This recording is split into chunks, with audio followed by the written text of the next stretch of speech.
Монголчууд нийгэм журам давшин орсон нь номноос бэлтгэв. Боловсрол телевиз Монс өдөр хэвлийн газар хамтран хүргэж байна.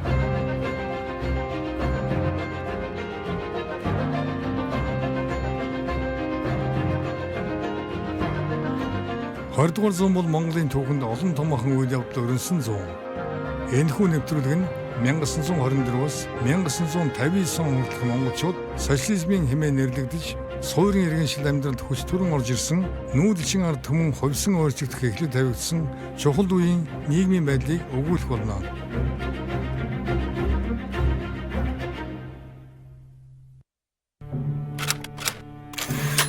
Нийгэм журам тогтоох үеийн Монголын эдийн засаг.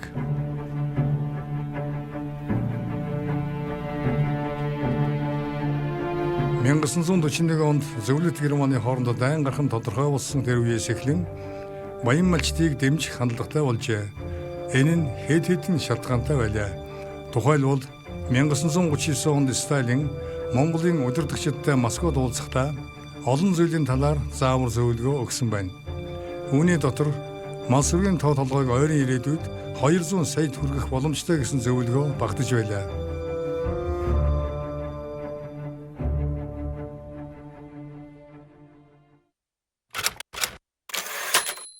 Улсын сайн малчдын зөвлөгөө.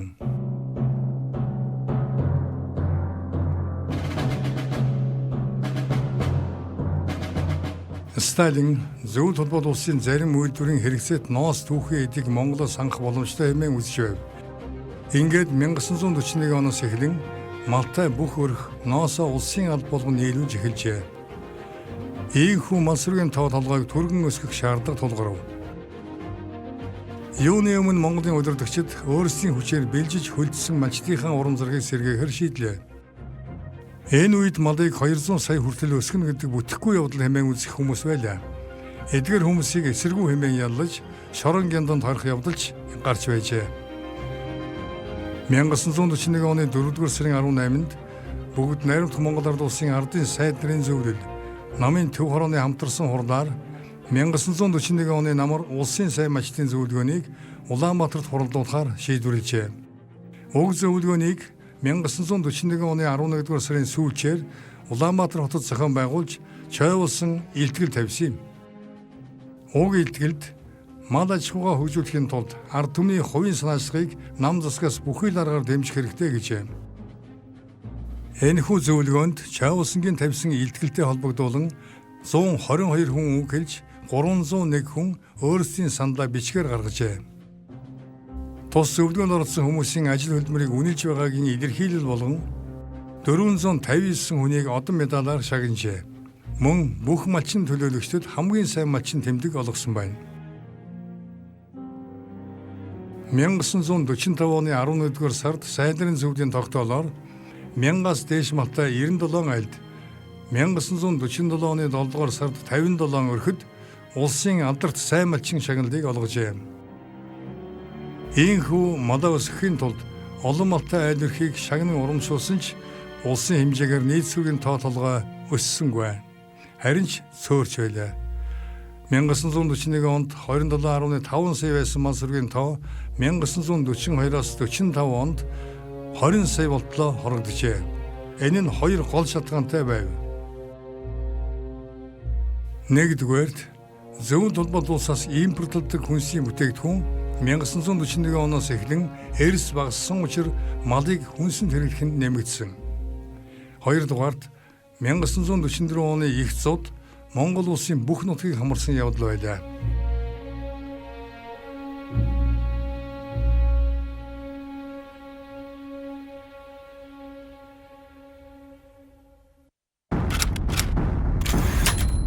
Монголын мал сүрэг 1941-ээс 1954 онд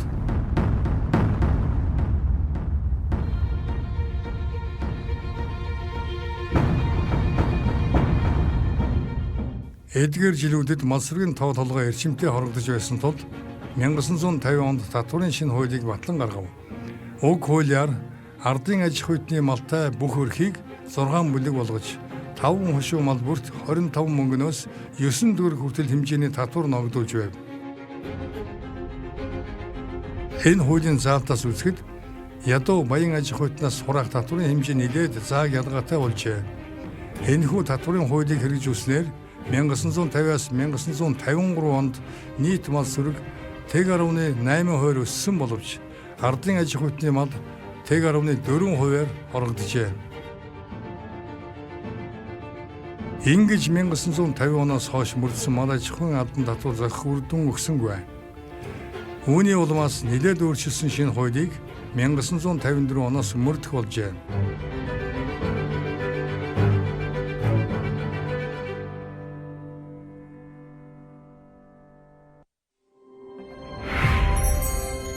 Нэвтрүүлгийн хамтрагч Мөн Сүдэр хэвлэлийн газар. Бэлтгэлийн бодлого.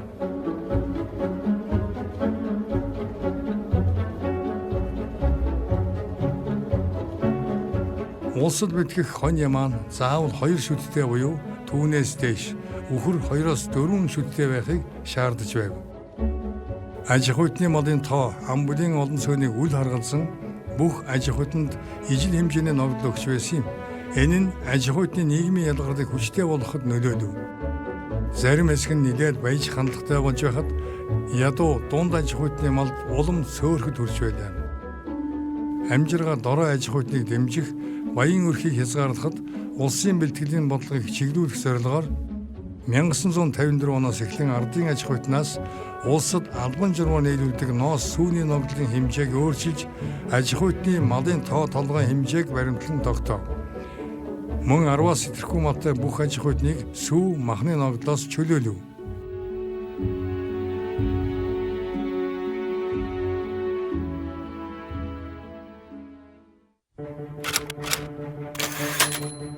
Бүхнийг фронтод бүгдийг ялалтын төлөө.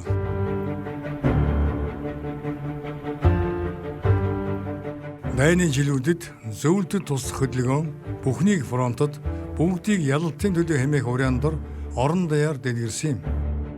Зөвлөлт холбоод улс Германы хоорондоо дайн эхэлсэн 1941 оны 6 дугаар сарын 22-ны өдөр Монгол Ардын Хувьсгалын төв орооны тэргүүлэгчид, бүгд найрамдах Монгол Ард улсын баг хурдын тэргүүлэгчид сайд нарын зөвлөлийн хамтарсан яаралтай хурлаан болов. Энэ хурлаар фашист түрэмгийлэгчдийн үйлдэлийг эрс жигшин эсэргүүцэж байгаагаа илэрхийлсэн байна. Ингээд Монгол зөвлөлтийн 1936 оны харилцан туслалцах протоколоор хүлээсэн үүргээ биелүүлж найрамдалт зөвлөлт бол улсад бүх болцоогоор туслах шийдвэр гаргав. Ийхүү 1941 оны 6 дугаар сарын 23-нд Улаанбаатарт олон нийтийн цуглаан болж зөвлөлтийн айрам ард түмэн туслах хөдөлгөөн эхэлжээ.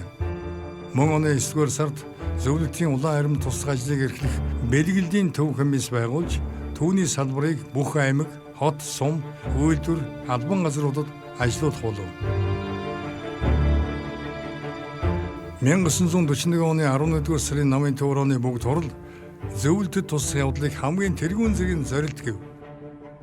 Орон нутгийн нөхцөл бололцоо малын ашиг шимийг бүрэн дүүрэн ашиглахыг уриалж байлаа. Өргөн хэрэглээний бараа үйлдвэрлэлийг эрс нэмэгдүүлж дотооддоо хийж чадах зүйлсээ зөвлөлтөөс авахыг багасгахыг заажээ. Бэлгэлийн комисс хөрөнгө нийлүүлэх хөдөлгөөн бүх аймаг, сум, багийн бүх хүмүүсийг хамарсан юм.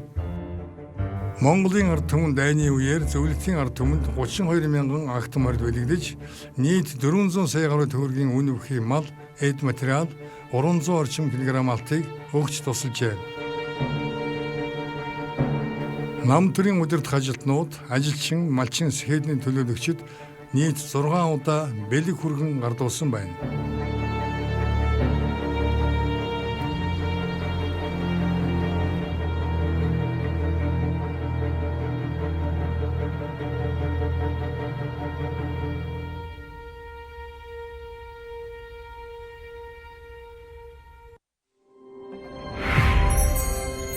Нэвтрүүлгийн хамтрагч Мөн Сүдэр хэвлэлийн газар.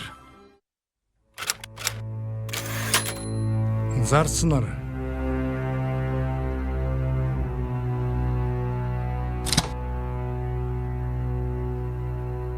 нам төрөөс 1921 оноос эхлэн ардын аж ахуйныг хоршоолж дуусах хүртэл зарц нарын талаар нэлээд тууштай бодлого баримталж тэдний эрх ашигыг хамгаалсан хууль тогтоомжуудыг баттан мөрдүүлж байлаа. 1921-ээс 1928 оны дунд үе хүртэлх хугацаанд төр засгийн бодлого эдийн засгийн чухал хэсэг болсон ардын аж ахуйн мал сүргийн тогтвортой өсөлтийг хангахын тулд хөдөөгийн хөдөлмөрийн нөөцийг түлхүү ашиглахад чиглэж байлаа. Үүнээс улбадан ямар ч аж ахуйн зохих хууль дүрмийн дагуу зарц авч ажиллах эрхтэй байлаа. Олон малтай аль өрхийн зарим нь өөрийн хүчээр малаа малдахад хүч хүрэлцэхгүй улмаас арга буюу бусдыг зарсалж байжээ. Гэтэл төр засаг зарцтай өрх бүхнийг мөлж өгч итгээ тэмээн ад үзэж байсан нь шинэ эргэлтийн бодлогын үед ч мөн л хэвээр үргэлжиж байлаа. 1954 оны хавраас улсын бэлтгэл албан татварын журамд өөрчлөлт орж зарснаар тэднийг ажилуулагч аж ахуйн хоёр хоорондоо заавал аман болон бичгийн гэрээ байгуулж сумын захиргаанд бүртгүүлэх ёстой болжээ. Шинэ хуулиар зарц нарт төлөх хөлсний доод хэмжээг хуульчлан тогтоохдоо аж ахуйн бүлэг тус бүрд харьцсан адилгүй төлөвлөжээ.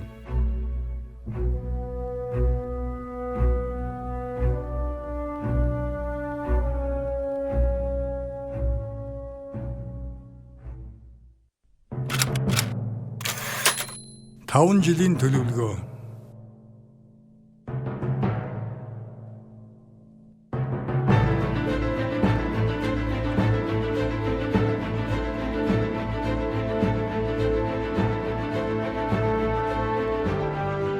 Манай улс 1946 онд аж ахуй соёлоо хөгжүүлэх төслийг 5 жилээр боловсруулж үүнийг анхдугаар 5 жилийн төлөвлөгөө хэмээн нэрлэж байв. Анхдугаар 5 жилийн төлөвлөгөөний үндсэн агуулга нь бүгд найрамд Монгол улсын эдийн засаг үйлдвэрлэх хүчийг хөгжүүлэх, хүний ухамсарт үүссэн феодализмын үдэгдэлтэй шийдвэртэй тэмцэх социализмд дэвшгэд оршиж байлаа. Анхдугаар 5 жилийн төлөвлөгөөг 3,000 гаруй ажилчин давуулан биелүүлж байжээ. 1948-аас 1952 онд улс ардын аж ахуй соёлыг хөгжүүлэх анхдугаар 5 жилийн төлөвлөгөөгөөр малын тоо толгойг 31 сая төгрөг, аж үйлдвэрийн газруудыг өргөтгөж нийт бүтээгдэхүүнийг 96.8%-аар өсгөх, бүх хүүхдийг ерөнхий боловсролын сургуульд хамруулах, насан турсан хүмүүсийн бичиг үсэг үл мэдэх явдлыг арилгах зэрэг зорилт дэвшүүлж байжээ. Мөн үйлдвэр, барилга, зам харьцааг сайжруулах зорилтууд ч хэрэгжиж байлаа. Налахын өрсний уурхай, төв цахилгаан станц, аж үйлдвэрийн комбинат, мебелийн үйлдвэр зэрэг хэд хэдэн байгууламжийг өргөтгөж шинжилэн тоноглов. Аймаг бүрт автобус байгуулж нийслэл аймагуудын хооронд болон аймаг доторх ачаа тээвэрлэлд зоршигчдод үйлчлэх ажил эрс сайжирчээ. Ихэнх аймгийн төвийг цахилгаанжуулж телефон харилцаатай болгов. Нарийн мэргэжлийн салбар бүхий аймаг дундын эмнэлгүүдийг байгуулж хүн амд үзүүлэх эмнэлгийн тусламжийг нэмэгдүүлсэн гэх мэт олон ажил хийж гүйцэтгсэн байна.